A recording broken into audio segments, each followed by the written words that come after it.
Top quality और consistent performance के लिए सिर्फ सिल्वर पंप नाम याद रखना। ವಿಜಯಪುರ ನಗರ ಶಾಸಕ ಬಸನಗೌಡ ಪಾಟೀಲ್ ಯತ್ನಾಳ ವಿರುದ್ಧ ನಾನೊಮ್ಮೆ ಸ್ಪರ್ಧೆ ಮಾಡುವ ಇಚ್ಛೆ ಹೊಂದಿದ್ದೀನಿ ಎಂಬ ಸಚಿವ ಶಿವಾನಂದ ಪಾಟೀಲ್ ಹೇಳಿಕೆಗೆ ಯತ್ನಾಳ ಅವರು ಬಸವ ಜಯಂತಿ ದಿನ ಒಂದು ಸವಾಲನ್ನು ಹಾಕಿದ್ರು. ಏನು ದಮ್ ಇದ್ರೆ ಶಾಸಕ ಮತ್ತು ಸಚಿವರ್ತಕ್ಕಂಥ ಶಿವಾನಂದ ಪಾಟೀಲ್ ಅವರು ತಮ್ಮ ಸ್ಥಾನಕ್ಕೆ ರಾಜೀನಾಮೆ ನೀಡಬೇಕು, ಪಕ್ಷೇತರವಾಗಿ ನಾನು ಅವರೊಂದಿಗೆ ಸ್ಪರ್ಧೆ ಮಾಡ್ತೀನಿ, ಒಂದು ವಾರದೊಳಗಾಗಿ ಅವರು ರಾಜೀನಾಮೆ ಸಲ್ಲಿಸಬೇಕಂತ ಒಂದು ಸವಾಲನ್ನು ಹಾಕಿದ್ರು.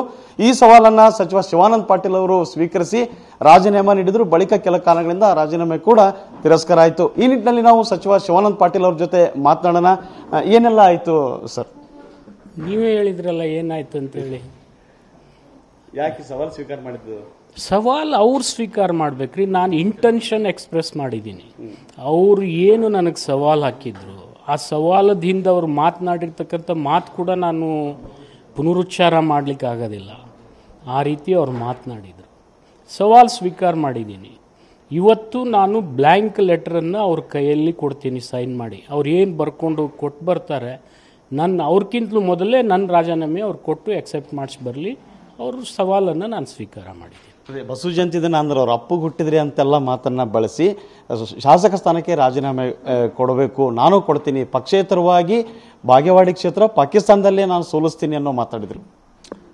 ಬಾಗೇವಾಡಿ ಪಾಕಿಸ್ತಾನ ಅಲ್ಲ, ಬಿಜಾಪುರ್ ಪಾಕಿಸ್ತಾನ ಅಲ್ಲ, ಇಡೀ ಹಿಂದೂಸ್ತಾನ್ ಪಾಕಿಸ್ತಾನ ಅಲ್ಲ. ಪಾಕಿಸ್ತಾನ ಬೇರೆ ಕಡೆನೇ ಇದೆ. ಆದರೆ ಅವರು ಮಾತನಾಡ್ತಕ್ಕಂಥ ಇದರಲ್ಲಿ ಹೋಗ್ನಲ್ಲಿ ಅವರು ತಾಳ್ಮೆ ಕಳ್ಕೊಂಡು ಈ ರೀತಿ ಅವರ ಮಾತುಗಳು ಬರ್ತಾವೆ ಅನ್ನಿಸ್ತದೆ ನನಗೆ.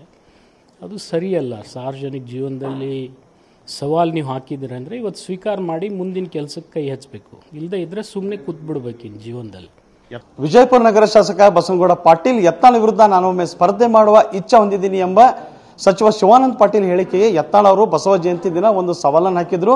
ಏನು ದಮ್ ಇದ್ರೆ ಶಾಸಕ ಮತ್ತು ಸಚಿವರ್ತಕ್ಕಂಥ ಶಿವಾನಂದ ಪಾಟೀಲ್ ಅವರು ತಮ್ಮ ಸ್ಥಾನಕ್ಕೆ ರಾಜೀನಾಮೆ ನೀಡಬೇಕು, ಪಕ್ಷೇತರವಾಗಿ ನಾನು ಅವರೊಂದಿಗೆ ಸ್ಪರ್ಧೆ ಮಾಡ್ತೀನಿ, ಒಂದು ವಾರದೊಳಗಾಗಿ ಅವರು ರಾಜೀನಾಮೆ ಸಲ್ಲಿಸಬೇಕಂತ ಒಂದು ಸವಾಲನ್ನು ಹಾಕಿದ್ರು. ಈ ಸವಾಲನ್ನು ಸಚಿವ ಶಿವಾನಂದ ಪಾಟೀಲ್ ಅವರು ಸ್ವೀಕರಿಸಿ ರಾಜೀನಾಮೆ ನೀಡಿದ್ರು. ಬಳಿಕ ಕೆಲ ಕಾರಣಗಳಿಂದ ರಾಜೀನಾಮೆ ಕೂಡ ತಿರಸ್ಕಾರ ಆಯಿತು. ಈ ನಿಟ್ಟಿನಲ್ಲಿ ನಾವು ಸಚಿವ ಶಿವಾನಂದ ಪಾಟೀಲ್ ಅವ್ರ ಜೊತೆ ಮಾತನಾಡೋಣ.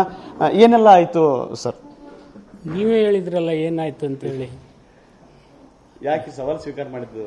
ಸವಾಲು ಅವ್ರು ಸ್ವೀಕಾರ ಮಾಡ್ಬೇಕ್ರಿ. ನಾನು ಇಂಟೆನ್ಷನ್ ಎಕ್ಸ್ಪ್ರೆಸ್ ಮಾಡಿದ್ದೀನಿ. ಅವರು ಏನು ನನಗೆ ಸವಾಲು ಹಾಕಿದ್ರು, ಆ ಸವಾಲದಿಂದ ಅವ್ರು ಮಾತನಾಡಿರ್ತಕ್ಕಂಥ ಮಾತು ಕೂಡ ನಾನು ಪುನರುಚ್ಚಾರ ಮಾಡಲಿಕ್ಕೆ ಆಗೋದಿಲ್ಲ. ಆ ರೀತಿ ಅವ್ರು ಮಾತನಾಡಿದರು. ಸವಾಲು ಸ್ವೀಕಾರ ಮಾಡಿದ್ದೀನಿ. ಇವತ್ತು ನಾನು ಬ್ಲ್ಯಾಂಕ್ ಲೆಟ್ರನ್ನು ಅವ್ರ ಕೈಯಲ್ಲಿ ಕೊಡ್ತೀನಿ ಸೈನ್ ಮಾಡಿ. ಅವ್ರು ಏನು ಬರ್ಕೊಂಡು ಕೊಟ್ಟು ಬರ್ತಾರೆ, ಅವ್ರಿಗಿಂತಲೂ ಮೊದಲೇ ನನ್ನ ರಾಜೀನಾಮೆ ಅವ್ರು ಕೊಟ್ಟು ಎಕ್ಸೆಪ್ಟ್ ಮಾಡಿಸಿ ಬರಲಿ. ಅವ್ರ ಸವಾಲನ್ನು ನಾನು ಸ್ವೀಕಾರ ಮಾಡಿದ್ದೀನಿ. ಬಸವ ಜಯಂತಿ ದಿನ ಅಂದ್ರೆ ಅವ್ರು ಅಪ್ಪಗೆ ಹುಟ್ಟಿದ್ರಿ ಅಂತೆಲ್ಲ ಮಾತನ್ನ ಬಳಸಿ ಶಾಸಕ ಸ್ಥಾನಕ್ಕೆ ರಾಜೀನಾಮೆ ಕೊಡಬೇಕು, ನಾನು ಕೊಡ್ತೀನಿ, ಪಕ್ಷೇತರವಾಗಿ ಬಾಗೇವಾಡಿ ಕ್ಷೇತ್ರ ಪಾಕಿಸ್ತಾನದಲ್ಲೇ ನಾನು ಸೋಲಿಸ್ತೀನಿ ಅನ್ನೋ ಮಾತಾಡಿದ್ರು. ಬಾಗೇವಾಡಿ ಪಾಕಿಸ್ತಾನ ಅಲ್ಲ, ಬಿಜಾಪುರ್ ಪಾಕಿಸ್ತಾನ ಅಲ್ಲ, ಇಡೀ ಹಿಂದೂಸ್ತಾನ್ ಪಾಕಿಸ್ತಾನ ಅಲ್ಲ. ಪಾಕಿಸ್ತಾನ ಬೇರೆ ಕಡೆನೇ ಇದೆ. ಆದರೆ ಅವರು ಮಾತನಾಡ್ತಕ್ಕಂಥ ಇದರಲ್ಲಿ ಹೋಗ್ನಲ್ಲಿ ಅವರು ತಾಳ್ಮೆ ಕಳ್ಕೊಂಡು ಈ ರೀತಿ ಅವರ ಮಾತುಗಳು ಬರ್ತಾವೆ ಅನ್ನಿಸ್ತದೆ ನನಗೆ. ಅದು ಸರಿಯಲ್ಲ. ಸಾರ್ವಜನಿಕ ಜೀವನದಲ್ಲಿ ಸವಾಲು ನೀವು ಹಾಕಿದ್ದೀರ ಅಂದರೆ ಇವತ್ತು ಸ್ವೀಕಾರ ಮಾಡಿ ಮುಂದಿನ ಕೆಲಸಕ್ಕೆ ಕೈ ಹಚ್ಚಬೇಕು. ಇಲ್ಲದೆ ಇದ್ದರೆ ಸುಮ್ಮನೆ ಕೂತ್ಬಿಡ್ಬೇಕಿನ್ನು ಜೀವನದಲ್ಲಿ.